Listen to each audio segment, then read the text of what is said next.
राधे राधे दोस्तों, आज मैं आपके लिए शनिदेव की कहानी लेकर के आई हूँ, तो कहानी को पूरा ज़रूर सुनना। शनि ग्रह के प्रकोप से मुक्ति पाने के लिए शनिवार का व्रत रखा जाता है। अगर यह व्रत सावन मास के महीने से शुरू किया जाए तो इसका फल और भी दूना हो जाता है। पूजा में काले तिल, काला वस्त्र, लोहा, तेल आदि अवश्य होना चाहिए। इस व्रत से तमाम विघ्न बाधाएं नष्ट हो जाती हैं और पूजा के बाद कथा सुननी चाहिए, जो कि इस प्रकार है। किसी नगर में एक राजा रहता था। उसने अपने राज्य में ये घोषणा करवा दी कि दूर दूर से सौदागर बाजार में माल बेचने आए तथा जिस सौदागर का माल नहीं बिकेगा उसे राजा स्वयं खरीद लेगा। सौदागर बहुत प्रसन्न हुए। जब किसी सौदागर का माल नहीं बिकता तो राजा के आदमी जाते तथा उसे उचित दाम देकर उसका सारा सामान खरीद लेते। एक दिन की बात है, एक लोहार लोहे की शनिदेव की मूर्ति बनाकर लाया। शनिदेव की मूर्ति को कोई खरीदने के लिए तैयार न हुआ। सुबह से शाम हो गई। राज कर्मचारी आए, मूर्ति खरीदकर राजा के पास ले आए तथा राजा ने उसे आदर से अपने घर में रख लिया।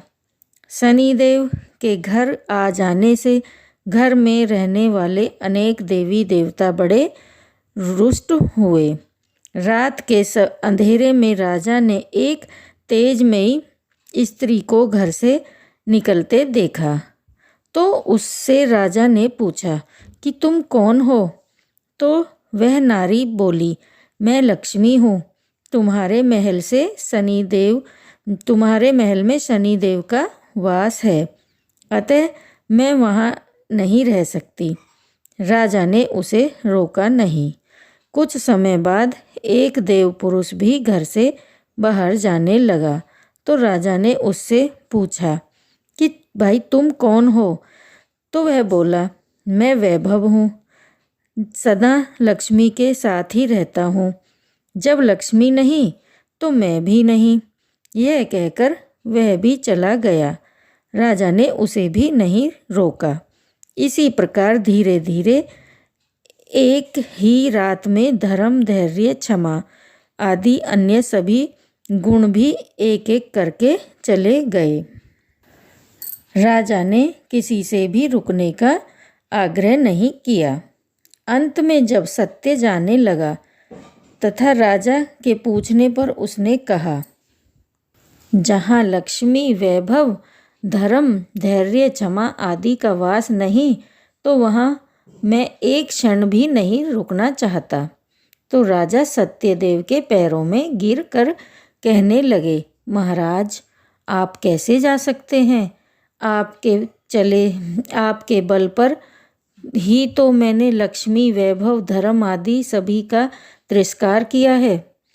आपको न छोड़ा है और न ही छोड़ूंगा। राजा का इतना आग्रह देखकर सत्य रुक गया। महल के बाहर सभी सत्य की राह देख रहे थे। उसे न आता देखकर धर्म बोला, मैं सत्य के बिना नहीं रह सकता, मैं वापस जाता हूँ। धर्म के पीछे पीछे दया, धैर्य, क्षमा, वैभव व लक्ष्मी भी लौट आए तथा राजा से कहने लगे कि तुम्हारे सत्य प्रेम के कारण ही हमें लौटना पड़ा। तुम जैसा राजा दुखी नहीं रह सकता। सत्य प्रेम के कारण लक्ष्मी व शनि एक ही स्थान पर रहने लगे। तो दोस्तों, जहाँ सत्य है वहीं लक्ष्मी है। तो कैसी लगी आपको मेरी कहानी? अगर कहानी अच्छी लगी है तो कमेंट बॉक्स में जय शनिदेव ज़रूर लिखना, जय लक्ष्मी माता की ज़रूर लिखना। और अगर चैनल पर नए हैं तो चैनल को सब्सक्राइब ज़रूर कर देना। धन्यवाद।